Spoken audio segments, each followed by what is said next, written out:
Most people are not weak because they lack talent. They are weak because they cannot control their emotions. They react, they explode, they explain, they regret. This audiobook is not about motivation. It is about command. Command over your impulses. Command over your anger. Command over your fear, your ego, your need to respond. If you can control your emotions, you control the outcome. If you control the outcome, you control your life. By the end of this audiobook, you will stop reacting automatically and start operating deliberately, with calm precision, under pressure, without apology. Emotional reactions feel natural. They feel justified. They feel human.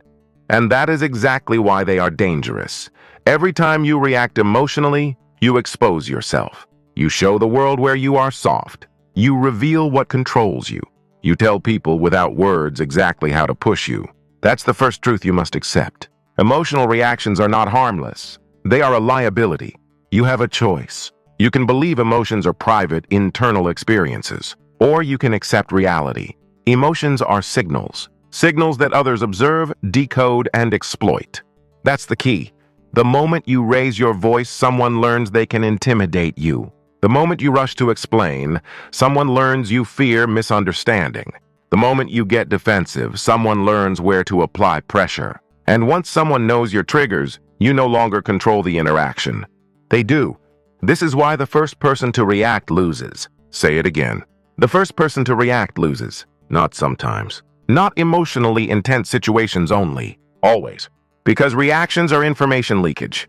In any interaction, argument, negotiation, relationship, leadership moment, information is power.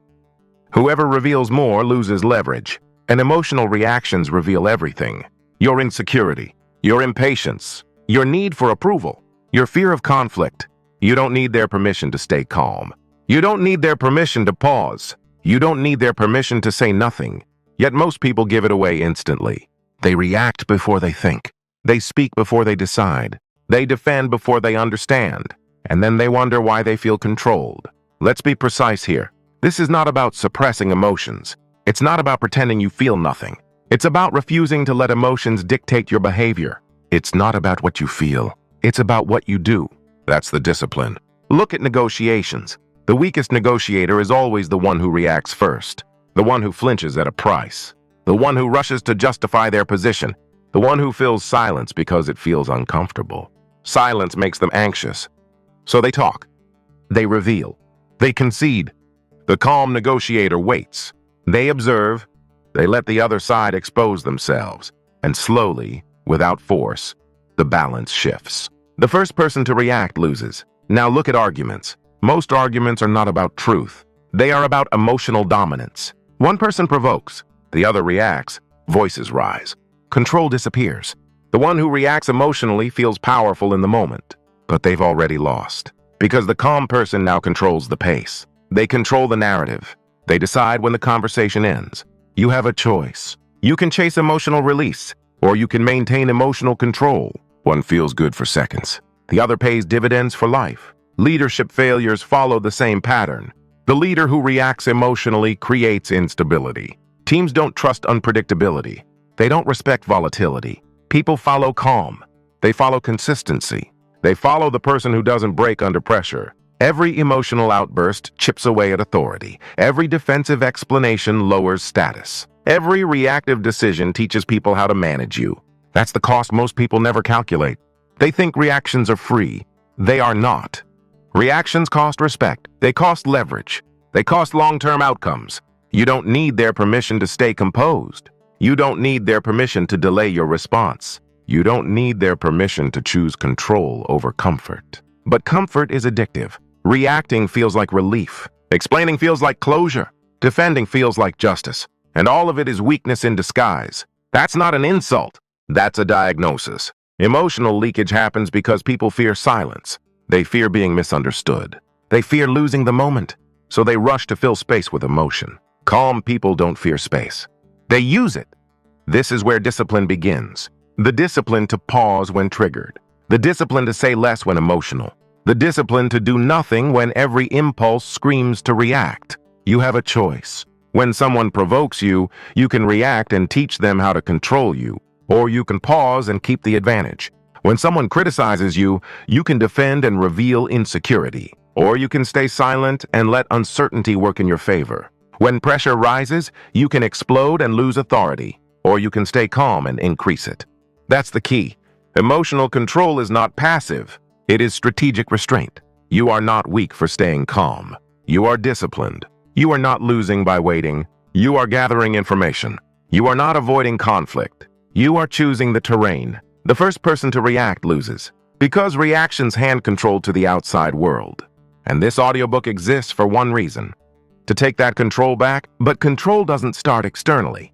It starts internally. You must learn to notice the trigger before the reaction, the heat before the explosion, the urge before the action, and then choose differently. Not once, not occasionally. Every time. That's how emotional control is built. Through repetition, through refusal, through discipline. You don't need their permission to change. You don't need their approval to stay composed. You don't need validation to choose control. You have a choice. And once you stop reacting, something shifts. People become uncertain. They lose their leverage. They reveal more. Because now they're the ones reacting. And the first person to react loses. You've seen the cost of emotional reactions. You've seen how they expose weaknesses and transfer power. Now it's time to learn where true power actually lives. Not in speed, not in force, but in the pause. You mastered the cost of reacting. Now we move to the source of control itself. Most people believe power comes from speed, quick replies, instant decisions, immediate reactions. That belief is wrong. Speed without control is panic. Speed without clarity is noise. Speed without discipline is weakness. Real power lives in the pause. The pause between what happens and what you do next. The space between stimulus and response. That small window most people ignore or rush through because silence makes them uncomfortable. That's the key. The pause is where emotional control is decided, not after, not later. Right there. You have a choice. When something triggers you, you can react automatically, or you can pause deliberately. One option keeps you average. The other makes you dangerous. Most people don't pause because they think pausing means hesitation. They think waiting means weakness. They think silence means losing ground. That's false. Pausing is not hesitation. It is evaluation. Pausing is not fear. It is discipline. Pausing is not submission. It is control. Every high-level operator understands this. Elite athletes, experienced negotiators, effective leaders. When pressure increases, they slow down. When emotions rise, they lower their tempo. When chaos enters, they pause. Because the pause creates a symmetry. The emotional person speeds up. The disciplined person slows down. And whoever controls the tempo controls the outcome. That's not philosophy. That's reality. Think about confrontations. Someone raises their voice. They expect escalation. They expect reaction. When you pause instead, something happens. They lose momentum. They feel exposed. They start talking more. Why? Because silence forces the other person to reveal themselves. That's the hidden function of the pause. It makes emotional people uncomfortable. It makes impulsive people reckless. It makes insecure people over-explain. And the more they reveal, the more control you gain. You don't need their permission to pause. You don't need to announce it. You don't need to justify it. You just do it. This is where most people fail. They pause physically, but not mentally. Their body is quiet, but their mind is racing. They're rehearsing defenses. They're planning counterattacks. They're emotionally spiraling. That's not a real pause. A real pause is internal silence. No judgment. No storytelling. No emotional escalation. Just observation. What are they saying? What are they actually asking for? What information are they revealing? That's the discipline. It's not about freezing. It's about seeing. And seeing clearly requires stillness. That's why emotional people hate pauses. Pauses remove the distraction of noise. Pauses expose the truth. That's the key. In negotiations, the pause increases value. When you receive an offer, pause. When you hear a demand, pause. When you feel pressure, pause. The other side will speak. They always do. And every extra word they say is leverage you didn't have before. In leadership, the pause builds authority. When a team panics, the leader pauses. When problems escalate, the leader pauses. When emotions spike, the leader slows everything down. People don't trust emotional speed. They trust calm deliberation. The pause signals confidence. It signals stability. It signals control. And people follow that instinctively. In personal life, the pause protects you. Arguments die when you don't feed them. Provocations fail when you don't bite. Manipulation collapses when you don't react. You have a choice. You can fill silence because it feels awkward, or you can let silence do the work for you. One drains your power, the other multiplies it. But make no mistake, the pause must be trained. Your nervous system is conditioned to react. Years of habit, years of emotional reflex. You don't undo that with theory, you undo it with repetition. Here's the rule you follow. When triggered, do nothing for 5 seconds. That's it. No speech, no movement, no expression. 5 seconds. Those 5 seconds are uncomfortable. Your ego will scream. Your emotions will demand release. And that's exactly why this works. You are training dominance over impulse. It's not about the situation. It's about your nervous system learning a new pattern. Trigger, pause, choice. Not trigger, reaction, regret. That's the discipline. You will fail at first. Expect it. You will catch yourself reacting mid-sentence. You will notice the pause too late. Good. Awareness is progress. Each time you pause, even briefly, you weaken the old habit. Each time you delay reaction, you strengthen control. This is how emotional mastery is built. Not through inspiration, through interruption. Interrupt the reaction. Interrupt the impulse. Interrupt the need to respond. You don't need their permission to slow down. You don't need approval to think. You don't need validation to pause. The pause belongs to you. And here's the deeper truth most people miss. The pause doesn't just change interactions, it changes identity. You start seeing yourself as someone who chooses, not someone who reacts. That shift is everything. Because once you internalize that identity, control becomes automatic. You stop chasing the last word. You stop defending every point. You stop reacting to every stimulus. You become selective, and selectivity is power. Remember this phrase. Repeat it until it's automatic. Nothing requires an immediate emotional answer, not the insult, not the message, not the pressure. Nothing. That's the key. The pause creates space. Space creates clarity. Clarity creates control. And control is the theme of this entire audiobook. You've learned that emotional reactions expose you. Now you've learned where power actually lives. But pausing alone is not enough. Next, you must learn how to detach emotionally, so the pause doesn't collapse under pressure. You've learned to stop reacting. Now it's time to learn how to see clearly without attachment. Most people think they see reality. They don't. They see emotion. They see expectation. They see what they want to be true. That's the problem. You cannot see clearly while emotionally attached. Attachment bends perception. It distorts judgment. It turns neutral events into personal threats. That's the key. Emotional attachment is not love. It is not passion. It is dependency on outcomes you cannot fully control. And dependency creates blindness. You have a choice. You can stay emotionally fused to every outcome, or you can detach and operate with clarity. One keeps you reactive. The other makes you precise. Detachment is misunderstood. People hear the word and think it means being cold, distant, or uncaring. That's false. Detachment does not mean you feel nothing. It means feelings don't make decisions for you. It's not about becoming less human. It's about becoming less controllable. That's the discipline. Most emotional reactions are not about the situation itself. They're about what the situation means to you. Disrespect, rejection, loss of status, fear of failure. When you attach meaning emotionally, you lose objectivity. You stop asking, what's actually happening?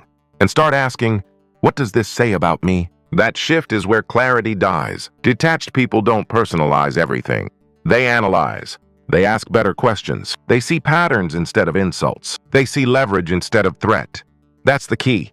In negotiations, attachment kills outcomes. If you need the deal, you lose power. If you need approval, you concede too early. If you need to win, you make emotional mistakes. Detached negotiators don't need the outcome. They evaluate it. They can walk away. They can wait. They can say no without emotional collapse. And because they can walk away, they often don't have to. In leadership, attachment creates bias. Leaders get attached to ideas, to people, to being right. So they ignore feedback. They defend bad decisions. They escalate instead of adjust. Detached leaders do the opposite. They are loyal to results, not ego. They drop failing strategies without drama. They replace emotion with data. People trust that because clarity is contagious. You have a choice. You can cling to outcomes and suffer emotional swings, or you can detach and stay stable. Stability is power, but detachment must be practiced internally, not announced externally. You don't say, "I'm detached." You demonstrate it through behavior. Calm voice. Measured response. No urgency. Urgency is attachment leaking. When you rush, you reveal need. When you push, you reveal fear. When you over-explain, you reveal insecurity. Detached people don't rush. They don't push. They don't explain more than necessary. They let reality speak. That's the discipline. Here's where most people fail. They try to detach after they're emotionally invested. Too late. Detachment must happen at the identity level. You stop tying your worth to outcomes. You stop tying your identity to opinions. You stop tying your peace to external validation. You don't need their permission to detach. You don't need their approval to remain calm. You don't need validation to stay centered. You have a choice. When criticized, you can internalize it emotionally, or you can analyze it objectively. When ignored, you can spiral internally, or you can observe without judgment.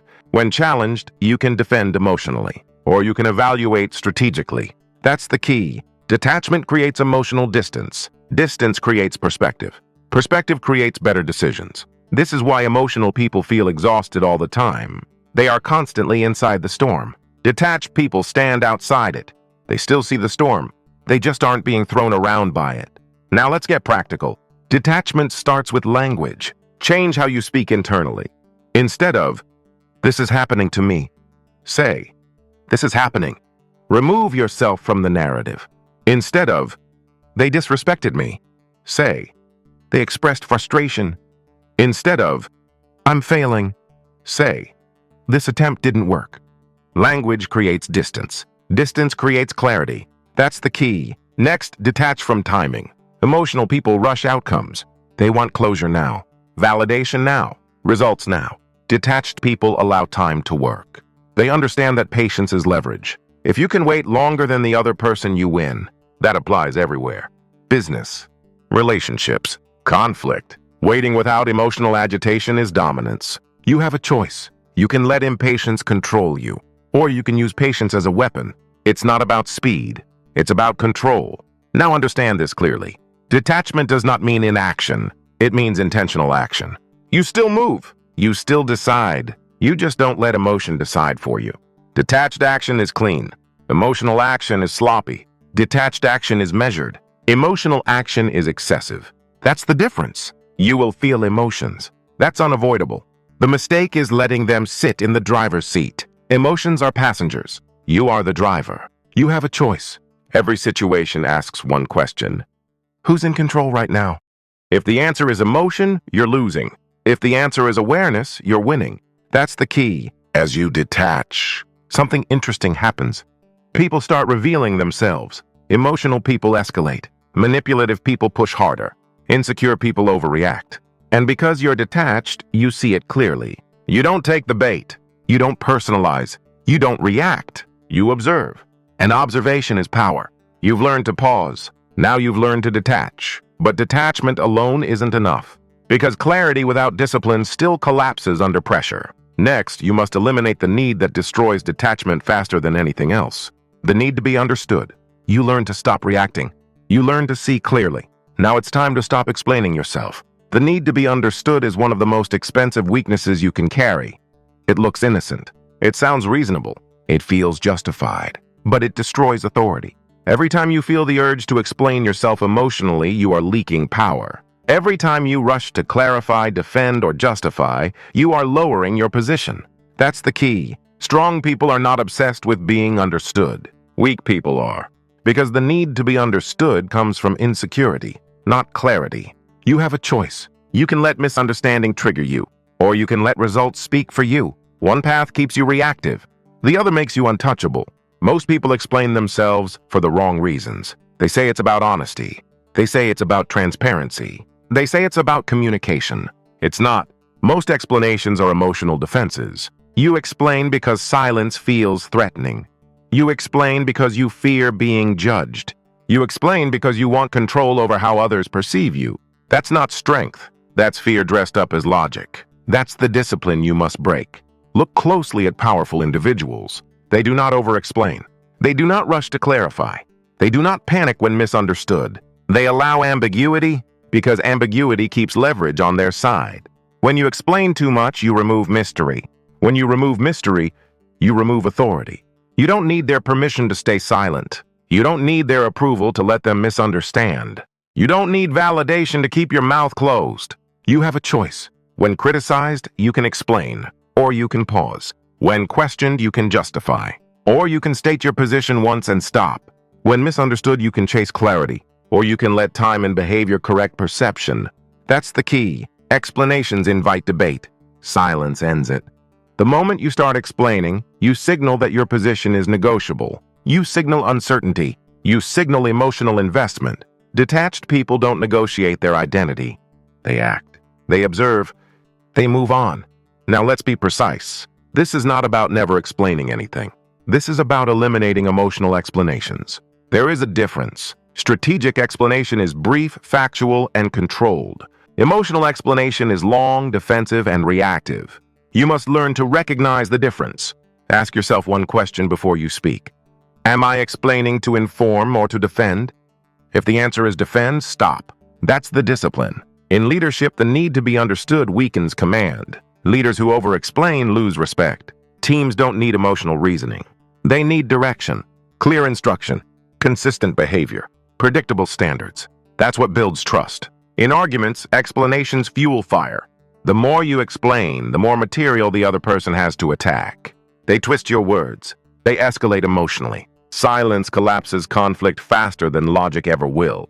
Because emotional people don't want understanding. They want reaction. When you don't give it, they lose interest. That's the key. In personal life, the need to be understood creates dependency. You start shaping yourself around other people's opinions. You start editing your behavior to avoid misinterpretation. That's how authenticity dies. Detached individuals don't manage perceptions emotionally. They manage behavior. They know this truth. People don't respect explanations. They respect consistency. You have a choice. You can chase approval through words, or you can build authority through actions. One is loud and fragile. The other is quiet and permanent. Let's talk about silence. Silence is not emptiness. Silence is pressure. When you don't explain, others fill the gap. They project.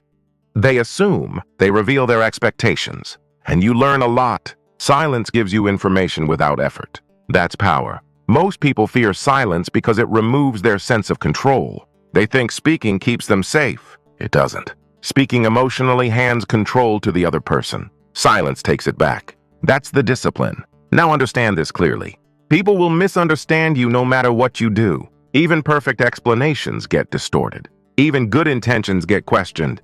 So stop fighting the inevitable. Stop trying to manage every perception. Stop explaining yourself to people who already decided how they feel. You don't need their permission to be misunderstood. You don't need their agreement to move forward. You don't need validation to stay aligned. You have a choice. Speak once with clarity. Then stop.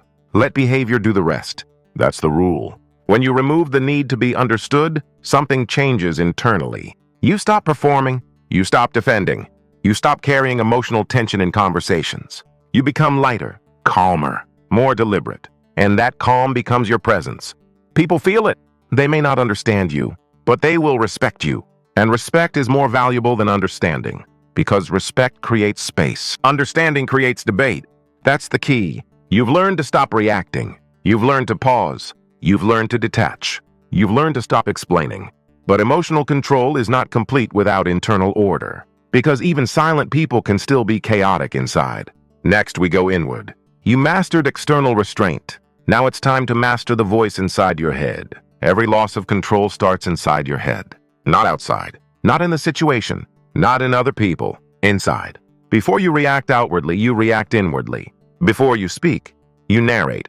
Before you lose control, you tell yourself a story. That's the key. If you don't control your inner dialogue, you will never fully control your emotions. You have a choice. You can let your mind run automatically, or you can train it deliberately. One keeps you reactive. The other makes you stable. Most people believe their thoughts are facts. They're not. Thoughts are interpretations, assumptions, predictions dressed up as truth. And emotional people treat those interpretations as reality. They disrespected me. This always happens. They're trying to undermine me. I can't let this slide. None of these are facts. They are stories. And stories drive emotion. That's why emotional control begins with language, not spoken language. Internal language. You don't need their permission to change how you talk to yourself. You don't need approval to interrupt negative narratives. You don't need validation to choose a calmer interpretation. You have a choice. When something triggers you, your inner dialogue speeds up. It exaggerates. It catastrophizes. It personalizes. That internal noise pushes you toward reaction. If you want control, you must slow the voice down. That's the discipline. Here's the rule. If your inner dialogue is loud, your control is weak. Quiet mind. Strong control. That's the relationship. This is why disciplined individuals sound calm internally. They don't hype themselves emotionally. They don't dramatize situations. They describe reality simply. This is inconvenient. This is unexpected. This requires adjustment. No drama, no ego, no narrative inflation. That's the key. Now understand something important. You cannot stop thoughts from appearing. That's not the goal. The goal is to stop believing every thought. Thoughts arise automatically. Belief is optional. Emotional people believe first and react later. Disciplined people observe first and decide later. You have a choice. When a thought appears, you can merge with it, or you can observe it. One pulls you into emotion. The other keeps you grounded. This is not philosophy. It is training. Here's the technique. When a thought triggers emotion, label it, not judge it. Label it. This is anger. This is fear. This is ego. Labeling creates distance. Distance creates control. That's the discipline. Once labeled, simplify the language. Replace emotional language with neutral language. Instead of, they're disrespecting me, say, they disagreed. Instead of, this is a disaster, say, this is a problem to solve. Instead of, I'm losing, say, this is a temporary setback. Language calms the nervous system. Calm nervous system creates control. That's the key. Now let's talk about repetition. Your inner dialogue is shaped by repetition, not intensity. You don't change your mind with one strong thought. You change it with consistent correction. Every time you catch emotional language and replace it, you are rewiring patterns. Slowly, quietly, permanently. This is why discipline beats motivation. Motivation is loud and temporary. Discipline is quiet and durable. You don't need to feel inspired to control your thoughts. You need to practice. That's the difference. Most people wait until emotions are intense to intervene. Too late. Control must be practiced when stakes are low. Small irritations, minor delays, everyday frustrations. That's the gym. If you can't control your inner dialogue in traffic, you won't control it in crisis. You have a choice. Train daily on small triggers or fail publicly on big ones. That's the trade-off. Now understand this. Your inner dialogue sets your emotional baseline.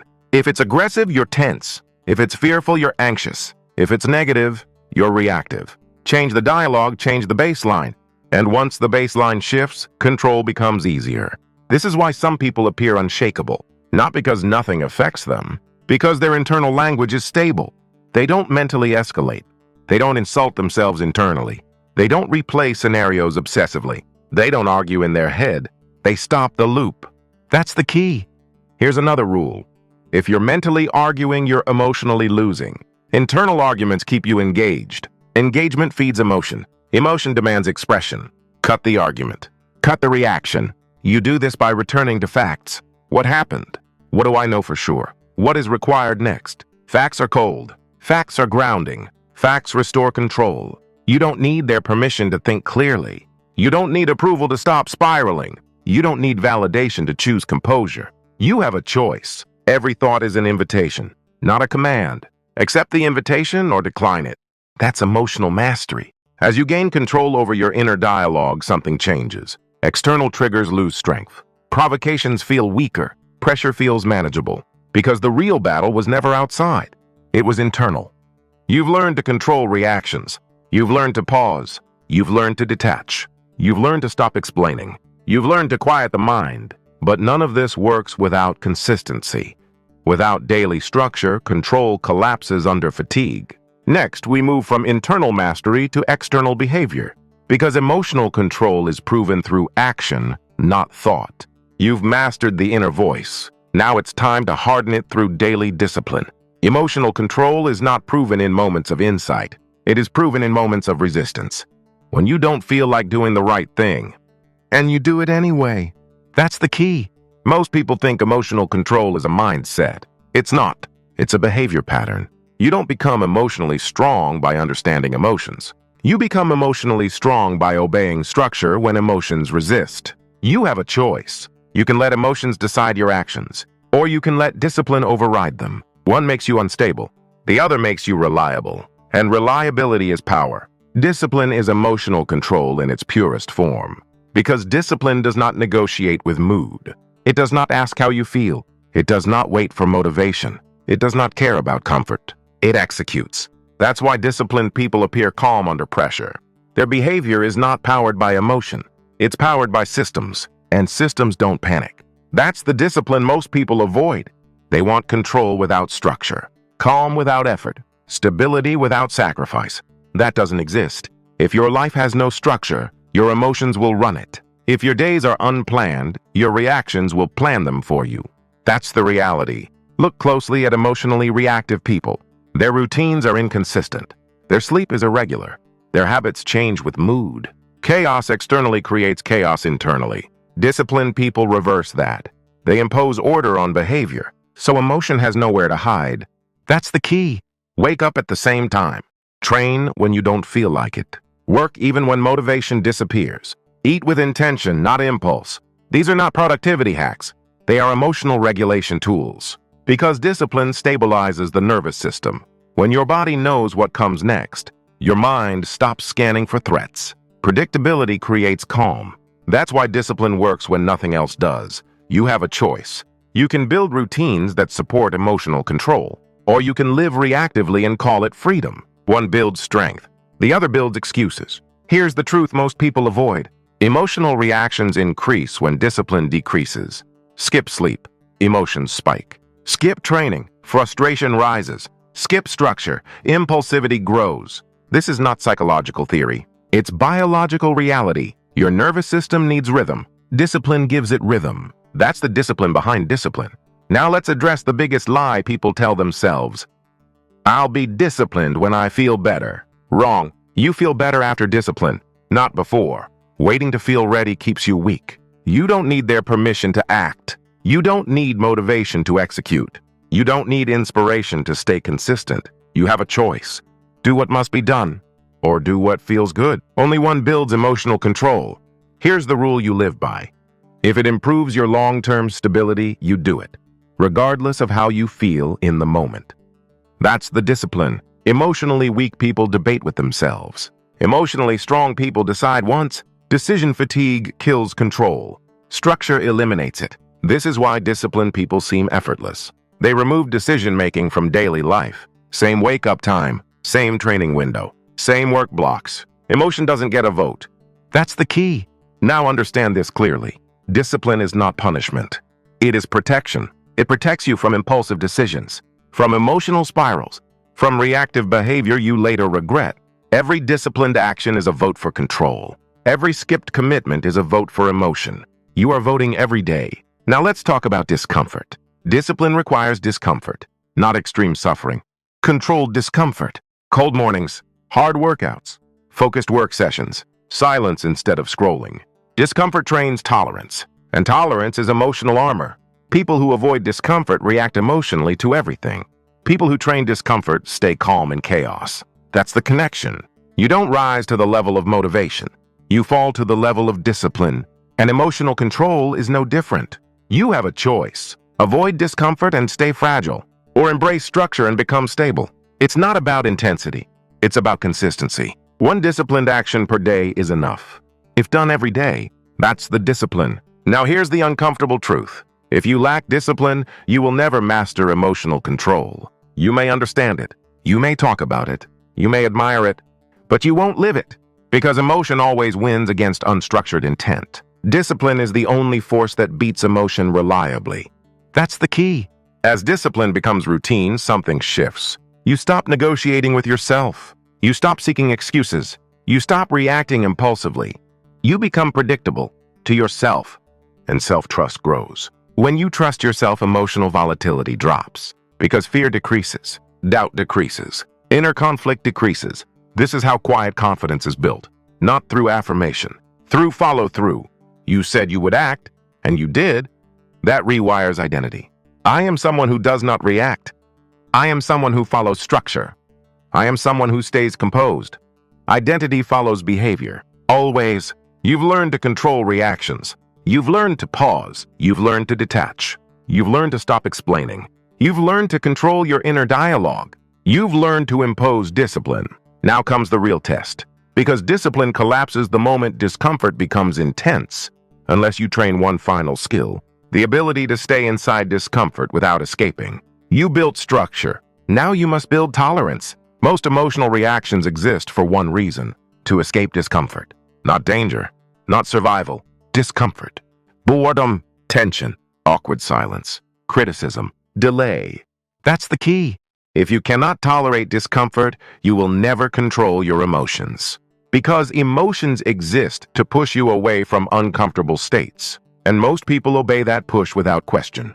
You have a choice. You can escape discomfort automatically, or you can stay inside it deliberately. One makes you reactive, the other makes you resilient. This is where emotional control is either proven or exposed. Most people react not because they want to, but because the sensation inside becomes unbearable. So they speak, they scroll, they justify, they explode, they quit. Relief feels like victory, but it's defeat. Because every time you escape discomfort, you train your nervous system to panic sooner next time. That's the trap. Discomfort avoided becomes discomfort amplified. Disciplined individuals understand this. They don't eliminate discomfort. They build tolerance for it. That's the discipline. Look at silence. Silence makes emotional people uncomfortable. They fill it with words. They joke. They explain. They react, not because they need to, but because silence triggers internal tension. Calm individuals stay silent. They let the discomfort sit. They don't move. They don't explain. They don't escape. And eventually the discomfort passes. That's the key lesson. Discomfort peaks, then fades if you don't interfere. Most people never learn this because they interrupt the process every time. You have a choice. When discomfort arises, you can react and make it go away temporarily, or you can stay still and let it burn out. One keeps you weak. The other rewires your nervous system. This applies everywhere. In conversations, in conflict, in training, in work, in solitude. Anytime you feel the urge to escape, you are standing at the edge of growth. That urge is the signal. Now understand this clearly. Discomfort is not an emergency. Your nervous system treats it like one, but it's not. Most discomfort is false alarm. The body reacts as if something is wrong, even when nothing is. Your job is to teach it otherwise, and teaching requires repetition. Here's the rule. When discomfort appears, do nothing. No reaction, no distraction, no explanation. Just notice. Where is it in the body? What does it feel like? Does it move? Observation creates distance. Distance creates tolerance. That's the discipline. Most people panic because they identify with discomfort. They say, I am anxious. I am angry. I can't handle this. Detached individuals say, there is anxiety. There is tension. This will pass. Language matters. It shifts ownership. You don't need their permission to sit in discomfort. You don't need approval to stay silent. You don't need validation to remain still. You have a choice. Now let's talk about pressure. Pressure exposes tolerance gaps instantly. Under pressure, people rush. They speak faster. They make sloppy decisions. They revert to emotion. Why? Because pressure amplifies discomfort. If discomfort tolerance is low, reactions spike. That's the link. Elite performers train discomfort deliberately. Cold exposure, hard training, mental fatigue, silence, repetition. Not to suffer, but to expand tolerance. When discomfort becomes familiar, pressure loses its grip. This is why calm people seem unaffected. Not because pressure disappears, but because discomfort no longer controls them. That's the key. Now apply this to emotional triggers. Someone provokes you. You feel heat rise. Your chest tightens. Your jaw clenches. That's discomfort. You don't react. You don't suppress. You observe. 10 seconds, then 20. Then 30. The urge fades, and with it the reaction. This is not theory, it is physiology. Emotional impulses are short-lived. Reactions extend them. If you can outlast the impulse, you win. You have a choice. React and lose control, or endure and gain it. Most people never endure long enough to find out. That's why they stay reactive. Here's another truth. Discomfort tolerance creates emotional credibility. When people see you stay composed under tension, they stop testing you. They stop provoking. They stop pushing. Because you no longer reward the behavior. Reaction is reinforcement. No reaction, no payoff. That's the discipline. Now understand this. You don't need to like discomfort. You just need to stop running from it. Comfort is addictive. Discomfort is strengthening. One keeps you soft. The other hardens you quietly. This is where quiet discipline is forged. Not in motivation, not in intensity, in restraint, in staying when you want to leave, in listening when you want to speak, in waiting when you want to act. That's emotional mastery. As tolerance increases, something shifts internally. Triggers weaken, emotions shorten, reactions fade, not because you force them, but because they no longer control you. You've learned to endure discomfort. Now you're ready for the next level. Because once you stop reacting, once you pause, detach, stay silent, control the inner voice, build discipline, and tolerate discomfort, your calm becomes something else entirely. It becomes intimidating. You are no longer just in control. You change the room. You learn to endure pressure. Now let's learn what calm actually does to others. Most people think intimidation comes from volume, from aggression, from dominance displays. They're wrong. The most intimidating presence in any room is calm, not passive calm, not weak calm, controlled calm. That's the key. Calm signals something most people lack: self-command. And self-command unsettles emotional people immediately. You have a choice. You can try to overpower situations emotionally, or you can stay calm and let others unravel. One is noisy and fragile. The other is quiet and absolute. Emotional people rely on escalation.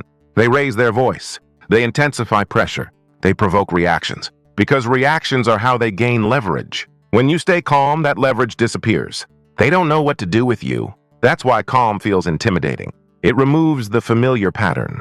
Most people are used to emotional reciprocity. Anger meets anger. Stress meets stress. Urgency meets urgency. Calm breaks the loop. And when the loop breaks, power shifts. That's the key. Think about confrontations. One person is agitated. The other remains calm. Who controls the interaction? Always the calm one. Why? Because emotional energy without feedback collapses. It needs resistance. It needs engagement. Calm denies both. This is why emotional people escalate when calm doesn't work. They push harder. They provoke more. They are trying to force a reaction. And every time you don't give it, their position weakens. You don't need their permission to stay calm. You don't need approval to slow the tempo. You don't need validation to remain composed. You have a choice. Calm is intimidating because it implies confidence.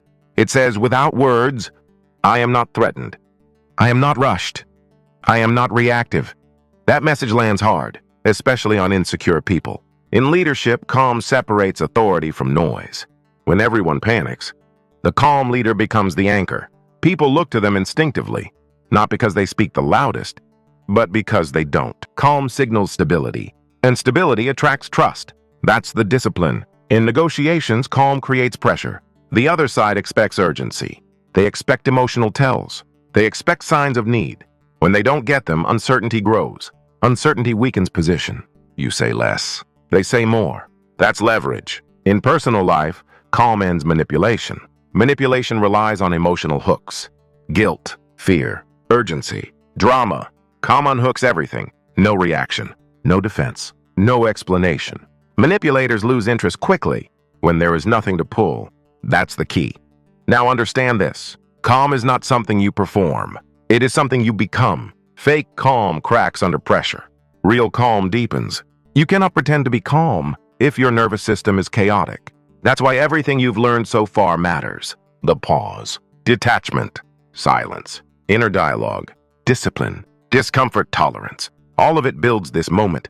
Calm is the result of internal order. And internal order projects outward. People feel it before they understand it. That's why calm intimidates. It's not aggressive. It's immovable. Most people are moved by emotion. Calm people are not. And that difference creates asymmetry. You have a choice. You can match emotional energy, or you can neutralize it. One keeps you trapped in other people's moods. The other frees you. Here's the truth most people avoid. Calm makes emotional people uncomfortable because it forces self-awareness. When you don't react, they are left alone with their behavior, and most people don't like what they see. So they project, they accuse, they escalate. Stay calm. Every escalation without reaction reveals more about them and nothing about you. That's the discipline. Now let's address a common mistake. Most people are used to emotional reciprocity. Anger meets anger. Stress meets stress. Urgency meets urgency. Calm breaks the loop. And when the loop breaks, power shifts. That's the key. Think about confrontations. One person is agitated. The other remains calm. Who controls the interaction? Always the calm one. Why? Because emotional energy without feedback collapses. It needs resistance. It needs engagement. Calm denies both. This is why emotional people escalate when calm doesn't work. They push harder. They provoke more. They are trying to force a reaction. And every time you don't give it, their position weakens. You don't need their permission to stay calm. You don't need approval to slow the tempo. You don't need validation to remain composed. You have a choice. Calm is intimidating because it implies confidence. It says, without words, I am not threatened. I am not rushed. I am not reactive. That message lands hard, especially on insecure people. In leadership, calm separates authority from noise. When everyone panics, the calm leader becomes the anchor. People look to them instinctively, not because they speak the loudest, but because they don't. Calm signals stability, and stability attracts trust. That's the discipline. In negotiations, calm creates pressure. The other side expects urgency. They expect emotional tells. They expect signs of need. When they don't get them, uncertainty grows. Uncertainty weakens position. You say less. They say more. That's leverage. In personal life, calm ends manipulation. Manipulation relies on emotional hooks. Guilt, fear, urgency, drama. Calm unhooks everything. No reaction. No defense. No explanation. Manipulators lose interest quickly when there is nothing to pull. That's the key. Now understand this. Calm is not something you perform. It is something you become. Fake calm cracks under pressure. Real calm deepens. You cannot pretend to be calm if your nervous system is chaotic. That's why everything you've learned so far matters. The pause, detachment, silence, inner dialogue, discipline, discomfort tolerance. All of it builds this moment. Calm is the result of internal order. And internal order projects outward. People feel it before they understand it. That's why calm intimidates. It's not aggressive. It's immovable. Most people are moved by emotion. Calm people are not. And that difference creates asymmetry. You have a choice. You can match emotional energy, or you can neutralize it. One keeps you trapped in other people's moods. The other frees you. Here's the truth most people avoid. Calm makes emotional people uncomfortable because it forces self-awareness. When you don't react, they are left alone with their behavior, and most people don't like what they see. So they project, they accuse, they escalate. Stay calm. Every escalation without reaction reveals more about them and nothing about you. That's the discipline. Now let's address a common mistake. Calm does not mean softness. You can be calm and firm, calm and decisive, calm and immovable, short sentences, clear boundaries, no emotion. That combination is intimidating. Here's what will happen. This is not negotiable. We're done here. No anger, no explanation, just certainty. That's power. You don't need their permission to be firm. You don't need approval to set boundaries. You don't need validation to walk away calmly. You have a choice. React emotionally and lose position, or stay calm and gain it. Now here's the deeper shift. As calm becomes your default, people stop testing you. They stop pushing limits. They stop provoking reactions because they don't get the reward. Calm trains others how to treat you, just like reactions do. Remember that. Every time you react emotionally, you teach people they can move you. Every time you stay calm, you teach them they can't. That's the key. Calm is not loud. It doesn't announce itself. It doesn't seek attention. But it changes the room. And once you understand this, you stop trying to control situations. You control yourself. And self-control is contagious. You've learned how calm affects others. Now it's time to understand what calm builds inside you over time. Because calm is not just a presence. It becomes authority. You learn to stay calm. Now let's see what calm creates. Authority is not claimed. It is felt. You don't announce authority. You demonstrate it. And nothing demonstrates authority faster than emotional control. That's the key. Most people confuse authority with position, with titles, with status symbols. Those are weak substitutes. Real authority comes from stability, from consistency, from the ability to remain grounded when others are not. You have a choice. You can chase authority through force, or you can earn it through control. One creates resistance. The other creates gravity. Emotionally unstable people cannot hold authority. They fluctuate. They overreact. They change tone with mood. People don't trust unpredictability. They tolerate it, but they don't follow it.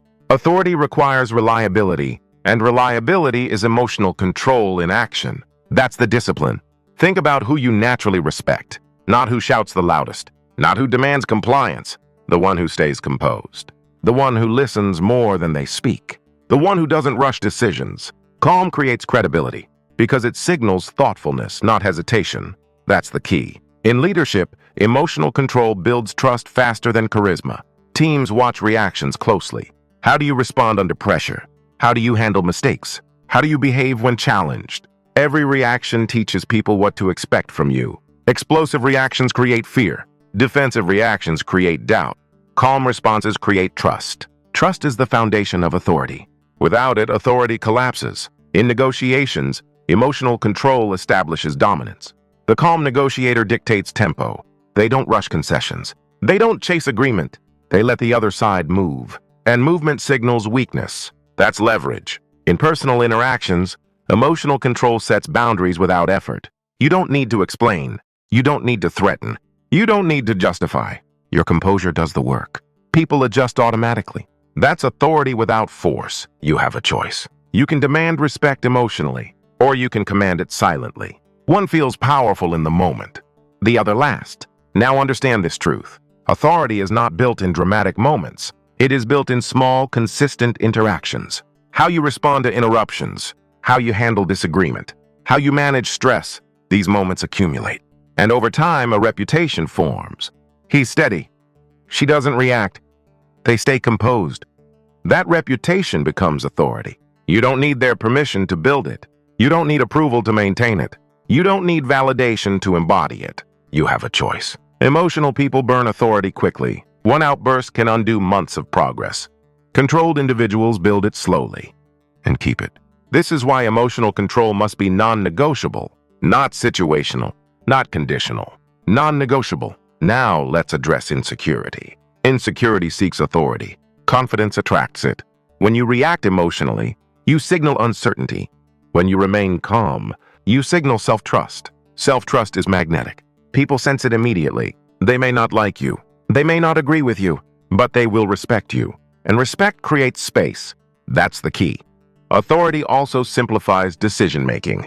When people trust your emotional stability, they accept outcomes more easily. Even unpopular decisions land softer. When delivered calmly, emotion escalates resistance. Calm reduces it. That's power. Now here's the uncomfortable truth. If you want authority, you must give up the need to be liked. Authority and approval rarely coexist. Approval chases comfort. Authority requires firmness, calm firmness. You don't need their permission to disappoint them. You don't need approval to set standards. You don't need validation to hold your ground. You have a choice. Be emotionally agreeable and lose authority, or be emotionally stable and gain it. Authority is not aggressive. It's grounded. It doesn't rush. It doesn't justify. It doesn't react. It observes. It decides. It acts. That's the discipline. Now understand something important. Authority is cumulative. Every time you choose control over reaction, you add to it. Every time you choose silence over explanation, you strengthen it. Every time you stay calm under pressure, you deepen it. And eventually something changes. People stop challenging you emotionally. They stop pushing boundaries. They stop testing limits. Not because you demanded it, but because you earned it. You have become predictable in the best way. Predictably calm, predictably measured, predictably controlled.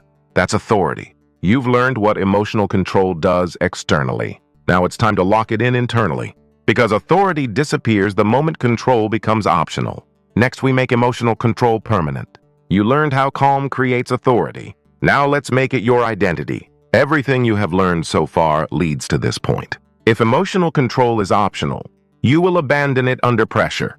If emotional control is conditional, you will negotiate with yourself when it matters most. And if you negotiate with emotion, emotion will win. That's the key. Emotional control must become non-negotiable. Not a technique, not a phase. An identity. You have a choice. You can treat emotional control as something you try to practice, Or you can decide that reactions are no longer part of who you are. One collapses under stress, the other survives anything. Most people fail here. They say, "I'm calm most of the time. I usually don't react. I'm working on it." That language is weakness. Most of the time means sometimes you lose control, and sometimes is enough to undo everything. Emotional control does not tolerate exceptions. That's the discipline. You don't say, "I'll control my emotions unless I'm tired. I'll stay calm unless I'm disrespected. I'll pause unless it really matters." That's negotiation, and negotiation is where identity breaks. You have a choice. Either reactions are allowed, or they are not. There is no middle ground. Non-negotiable means this: no matter who, no matter what, no matter how justified it feels, you do not react. You respond deliberately. That's the key. Making emotional control non-negotiable starts with a single decision, not a goal, not a promise. A decision. I do not react emotionally, period. You decide once, then you enforce it daily. Decision removes debate. Debate drains control. This is why disciplined people seem unwavering. They are not stronger emotionally. They are clearer in their rules. Rules create freedom. When rules are vague, emotion fills the gap. That's the reality. Now understand this. You will still feel emotions, strong ones: anger, frustration, disappointment, pressure. Non-negotiable control does not mean absence of emotion. It means absence of reaction. Emotion can exist. Behavior stays controlled. That's the line. And that line must never move. You have a choice. Let emotions knock you off center, or let them pass through without permission to act. One keeps you volatile. The other makes you unbreakable. This is where most people get uncomfortable, because emotional reactions feel personal. They feel justified. They feel necessary. They're not. Justification is emotion defending itself. Don't argue with it. Refuse it. That's the discipline. Now let's talk about fatigue. Fatigue exposes identity gaps.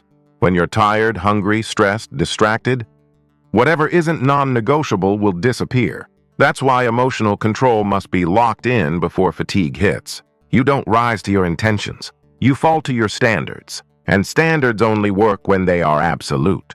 You don't need their permission to maintain standards. You don't need approval to enforce discipline. You don't need validation to stay composed. You have a choice. Excuse reactions or eliminate them. Now understand something important.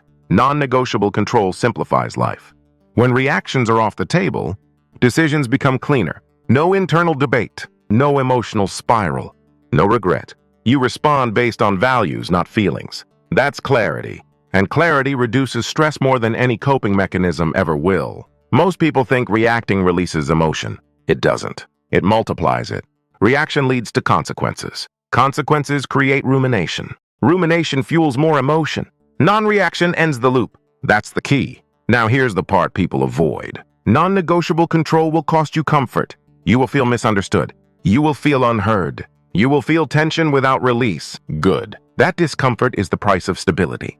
Pay it once, or pay for reactions forever. You have a choice. Now let's talk about consistency. Identity is not built in extremes. It's built in repetition. Every small moment is a vote. Someone cuts you off. Someone challenges you. Someone criticizes you. Someone delays you. Vote for control. Not once. Every time. This is how emotional control becomes automatic. Then it feels deliberate. Then it feels natural. And one day it becomes default. That's when you've won. Not because life got easier, but because you stopped giving it access to your nervous system. That's the real victory. You don't need their permission to be disciplined. You don't need approval to be calm. You don't need validation to hold your ground. You have a choice. Now listen carefully. If emotional control is non-negotiable, your identity stabilizes. When identity stabilizes, confidence increases. When confidence increases, pressure loses power. This is why emotionally controlled people appear fearless. Not because they feel no fear, but because fear no longer dictates action. That's strength. Now understand the final truth. The world will not reward you immediately for emotional control. Sometimes it will test you harder. People will provoke more. They will push boundaries. They will question your silence. Stay still. Every test you pass reinforces identity. And eventually, the tests stop. Because the world learns what you tolerate and what you don't. You have trained reactions out of yourself. You have trained calm into your system. You have trained discipline into your behavior. Now lock it in. No exceptions. No justifications. No emotional bargaining. Emotional control is who you are now. Say it internally once clearly. I do not react, I respond. And then live it. Not loudly. Not publicly. Quietly. That quiet discipline is what makes you unbreakable. You no longer chase control. You embody it. And once emotional control becomes non-negotiable, nothing outside you can move you again. Emotional control is not talent. It is not personality. It is not genetics. It is a practiced skill, a daily discipline, a conscious refusal to let impulses decide your future. The world will provoke you. People will test you. Chaos will pressure you. Your advantage is not force. It is calm. Your weapon is not aggression. It is control. From this moment forward, you do not react. You observe. You pause. You decide. Your challenge is simple and uncomfortable. For the next 13 days, do not react emotionally anywhere. Not in conversation, not online, not in conflict. Control yourself, and you will become unbreakable.